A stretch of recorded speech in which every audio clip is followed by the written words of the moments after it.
Hello and welcome. This is my wife Mary, and I'm Ed, and we are Branch Davidian Seventh-day Adventists. We're excited you're joining us today. We present or expound on a principle or belief related to the SDA Sabbath School Quarterly each week. The Sabbath School lesson for this quarter is entitled The Promise, God's Everlasting Covenant. This week's lesson is entitled Covenant Sign and deals with the Sabbath, which we know is the seal of God. But is the Sabbath the entire seal?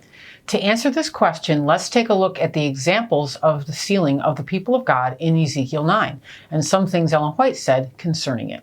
Ezekiel 9, 1-4 reads, "Then he called out in my hearing with a loud voice, saying, Let those who have charge over the city draw near, each with a deadly weapon in his hand.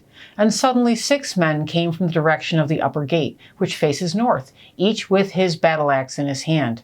One man among them was clothed with linen and had a writer's inkhorn at his side. They went in and stood beside the bronze altar. Now the glory of the God of Israel had gone up from the cherub where it had been to the threshold of the temple. And he called to the man clothed with linen who had the writer's inkhorn at his side. And the Lord said to him, Go through the midst of the city, through the midst of Jerusalem, and put a mark on the foreheads of the men who sigh and cry over all the abominations that are done within it." So here we see that there are 6 men involved in this interaction between God and his people. All 6 have battle axes, but one additionally has a writer's inkhorn at his side.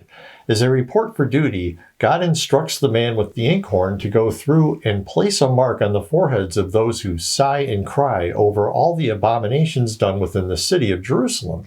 Ellen White said this prophecy in Ezekiel 9 relates to God's denominated people today. In Testimonies for the Church, Volume 3, Ellen said, "The true people of God, who have the spirit of the work of the Lord and the salvation of souls at heart, will ever view sin in its real sinful character. They will always be on the side of faithful and plain dealing with sins which easily beset the people of God. Especially in the closing work for the church, in the sealing time of the 144,000 who are to stand without fault before the throne of God, they will feel most deeply the wrongs of God's professed people. This is forcibly set forth by the prophet's illustration of the last work under the figure of the men, each having a slaughter weapon in his hand.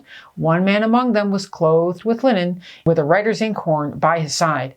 And the Lord said unto him, Go through the midst of the city, through the midst of Jerusalem, and set a mark upon the foreheads of the men that sigh and cry for all the abominations that be done in the midst thereof." So here Ellen White connects the seal given here in Ezekiel with the seal that the 144,000 are to receive. This prophecy in Ezekiel 9 forcibly sets forth the truth that only some of the SDAs will be among the 144,000 because only some in Ezekiel 9 get the seal, the ones who sigh and cry for all the abominations done in the church.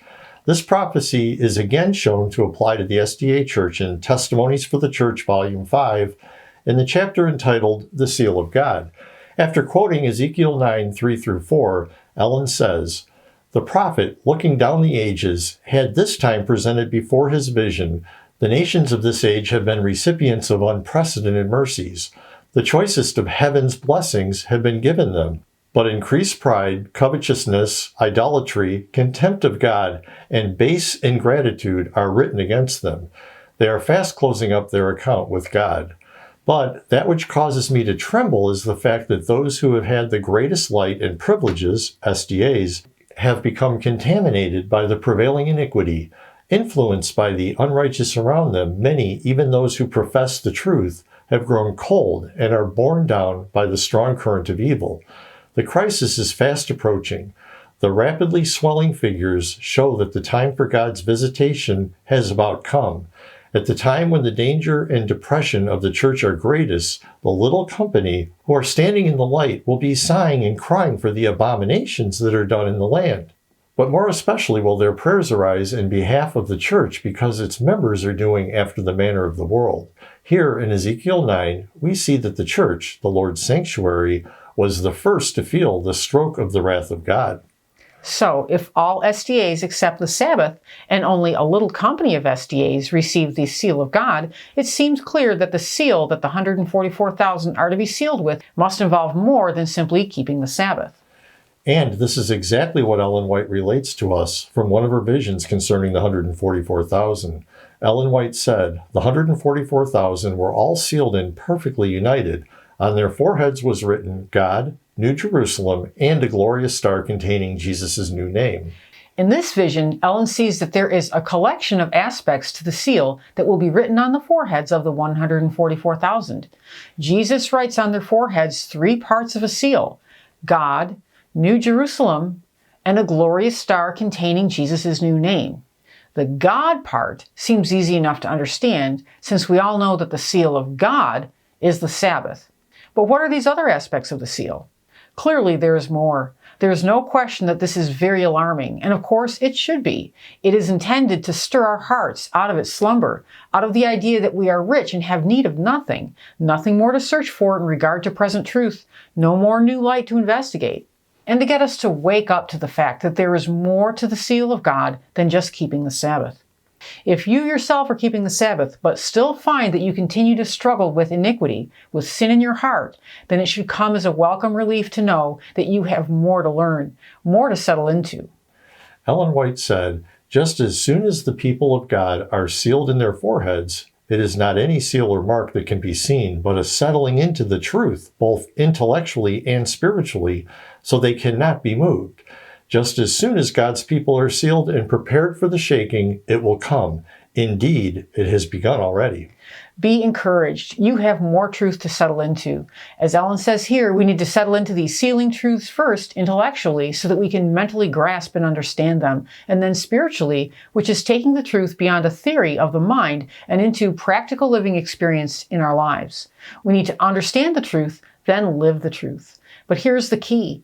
In order to know the truth, to be set free from sin in your life, you must seek in order to find. Ellen White said, let us strive with all the power that God has given us to be among the 144,000. So if you don't understand all the aspects of the threefold seal that will be written on the 144,000's foreheads so you can settle into them intellectually and spiritually, we suggest you start searching. What if these additional truths with which we need to be settled into have already been revealed and you just haven't found them yet? We actually believe that they have been revealed, and we invite you to investigate them. A good place to start would be the videos on the end screen or just going to the bdsda.com website. Thank you for staying with us through the entire video. We invite you to visit our website, www.bdsda.com, to learn more about who we are and, just as important, who we are not. Please join us each week as we will continue to offer new and interesting insights for your Sabbath School studies. God bless. Many blessings.